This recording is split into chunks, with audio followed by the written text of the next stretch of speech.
Practice का day दूसरा दिन है एंड डे 2 है। और तो चलिए हम स्टार्ट करते हैं। और एक बार आप मेरे साथ प्रैक्टिस कीजिएगा। इसके बाद जो मैं इसका पीडीएफ जो है टेलीग्राम चैनल पे डाल दूंगा। इसका लिंक मैं डिस्क्रिप्शन में डाल दूंगा। आप वहाँ से इसका पीडीएफ को डाउनलोड करके और पूरे दिन इसको जो है अच्छे से प्रैक्टिस कर लीजिएगा। आपके मन में आ रहा होगा कि आखिर कितना प्रैक्टिस करें इसका। तो प्रैक्टिस इतना करना है कि आप इन सारे सेंटेंसेस को जो अभी मैं आज बताऊंगा उसमें जो है आप कंफर्टेबल हो जाओ, चाहे वो बोलने की बात हो या लिखने की बात हो या किसी को समझाने की बात हो। आप इसमें जो है कंफर्टेबल हो जाइए, अच्छे से बोल लीजिए, ठीक है। तो चलिए स्टार्ट करते हैं। पहला सेंटेंस है, मैं स्क्रीन से धूल हटा रहा हूँ। I M wiping the dust of the screen. मैं स्क्रीन से धूल हटा रहा हूँ। I M wiping the dust of the screen. I am wiping the dust of the screen. ठीक है। तो अभी जैसे आपको लगेगा कि ये तो बस सेंटेंसेस को पढ़ रहा है, तो मैं सीखूं क्या इससे। तो सीखना ये है कि एक सेंटेंस का बोलने का एक फ्लो होता है, वो फ्लो मेरे से सीखिए। अब मैं बोल रहा हूँ तो I am wiping the dust of the screen. I am wiping the dust of the screen. तो ऐसे बोलना। जैसे नेक्स्ट सेंटेंस है, पेड़ से पत्ते गिर रहे हैं। Leaves are falling off the tree. तो यहाँ फॉलिंग ऑफ द ट्री एक साथ बोलोगे और लीव्स आर एक साथ बोलोगे, ठीक है। तो ये मेरा जो है जो बोलने का जो पैटर्न है उसको जो है आप नोटिस कीजिएगा और अपने हैबिट में लाइएगा, ठीक है। Leaves are falling off the tree. Leaves are falling off the tree. मैं देहरादून से आ रहा हूँ। I am coming from Dehradun. I am coming from Dehradun.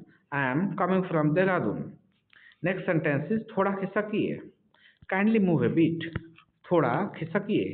Kindly move a bit. थोड़ा खिसकिए। Kindly move a bit. कोई तो दोषी है, तुम या मैं। Someone is to blame, either you or I. Someone is to blame, either you or I. Someone is to blame, either you or I. ऐसा गलती से हुआ। ऐसा गलती से हुआ।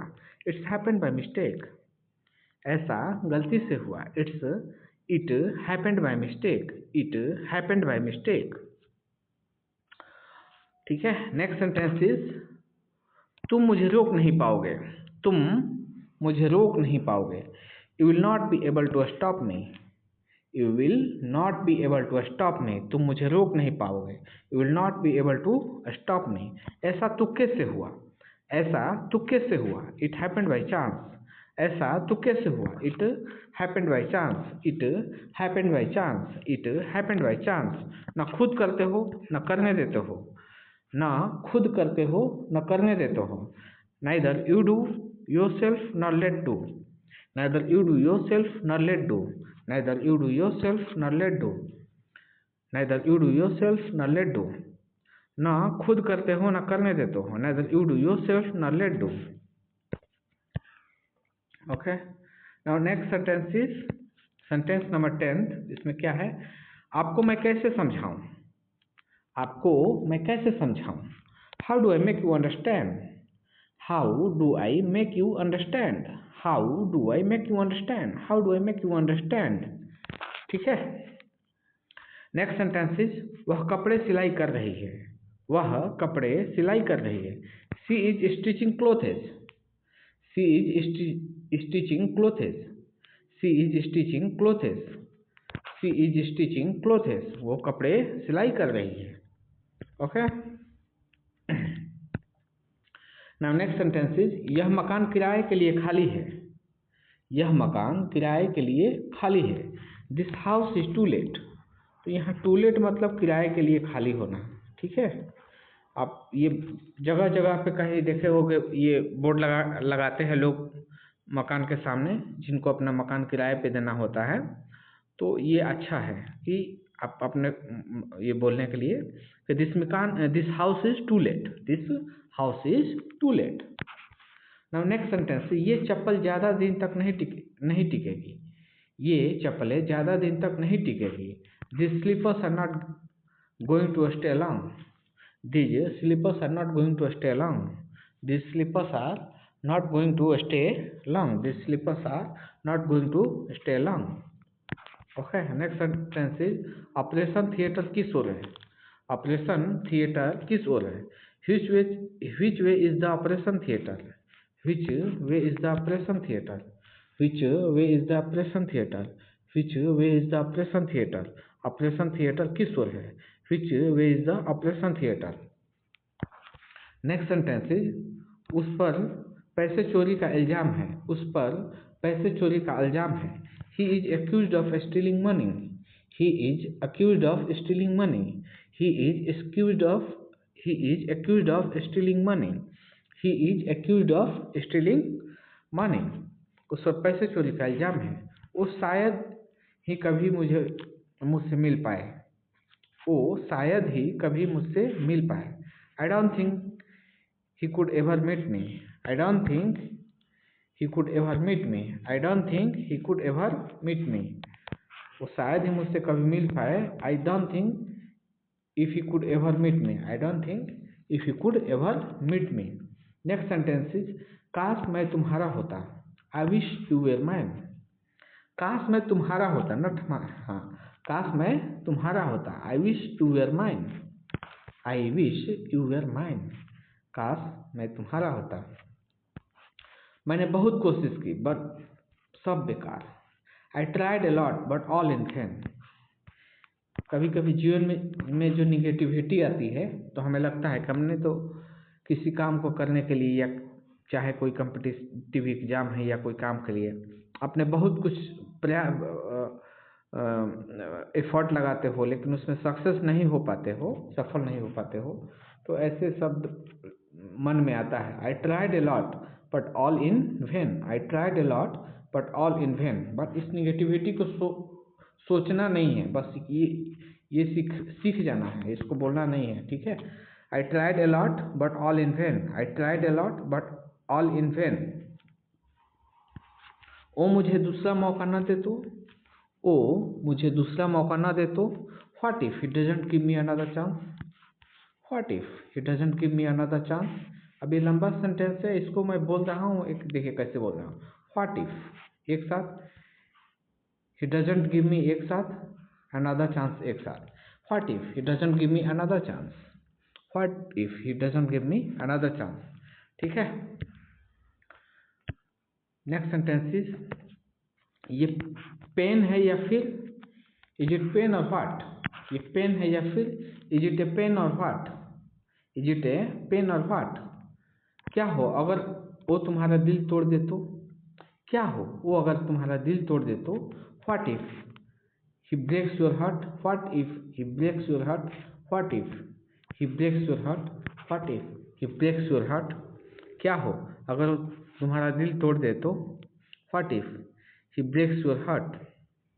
हमें इसके परिणामों के लिए तैयार रहना चाहिए। We should be ready for its consequences. We should be ready for its consequences.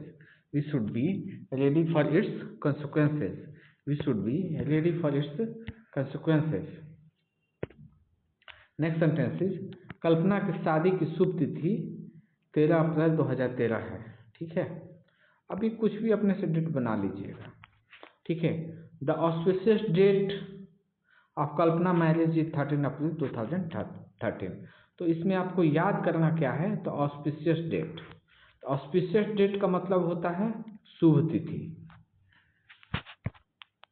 शुभ तिथि, ऑस्पिशियस डेट का मतलब होता है शुभ तिथि। शुभ तिथि मतलब ऑस्पिशियस डेट। तो auspicious date of Kalpana marriage is 13 April 2013। ठीक है। नेक्स्ट सेंटेंस इज रक्षाबंधन भाई और बहन का त्योहार है। Rakshabandhan is a festival of brother and sister. ठीक है, Rakshabandhan is a festival of brother and sister. Next sentence is Sachin का आउट होना भारत के लिए एक जबरदस्त झटका है। Sachin's departure is a terrible blow for India. Sachin's departure is a terrible blow for India. ठीक है, Sachin's departure is a terrible blow for India. Departure मतलब आउट होना। यहाँ ये एक कंटेक्स्ट में है। डिपार्चर मतलब प्रस्थान करना होता है, तो इस कंटेक्स्ट में ये इस्तेमाल किया हुआ है, ठीक है। इस संदर्भ में है कि वो आउट हो गया है क्रिकेट खेलते हुए, तो ये होगा Sachin departure is terrible blow for India. मतलब ये है कि कोई एक शब्द होता है, वो कई सारे कंटेक्स्ट में उसका इस्तेमाल, ये कई सारे संदर्भ में जो है उसका, उस वर्ड का हम इस्तेमाल करते हैं। तो यहाँ पे भी एक समझ लीजिए, ठीक है। वापस आते हुए मैं उसके घर गया। On the way back, I went to his home. On the way back, I went to his home. On the way back, I went to his home. On the way back, I went to his home. ये कमर तोड़ देने वाला काम है। ये कमर तोड़ देने वाला काम है। ये कमर तोड़ देने वाला काम है। This is a back paining work. This is a back paining work. This is a back paining work. This is a back paining work. वो देर से उठता है। He is a late riser. He is a late riser. He is a late riser. He is a late riser. He is a late riser. He is a late riser. मैं आज वहाँ आने वाला हूँ। मैं आज वहाँ आने वाला हूँ। I am supposed to go there today. मैं आज वहाँ जाने वाला हूँ। मैं आज वहाँ जाने वाला हूँ। I am supposed to go there today. मैं आज वहाँ जाने वाला हूँ। I am supposed to go there today. I am supposed to go there today. मैं आज वहाँ जाने वाला हूँ। नेक्स्ट सेंटेंसेस, हमने रास्ते में एक अजीब चीज़ देखी। We saw an awkward thing on the way. We saw an awkward thing on the way. We saw an awkward thing on the way.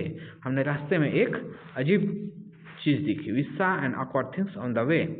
So friends, we have completed the today session and we have practiced the 30 sentences today. I hope we will practice these sentences well at home. Okay, practice well, practice and practice. Okay, thank you.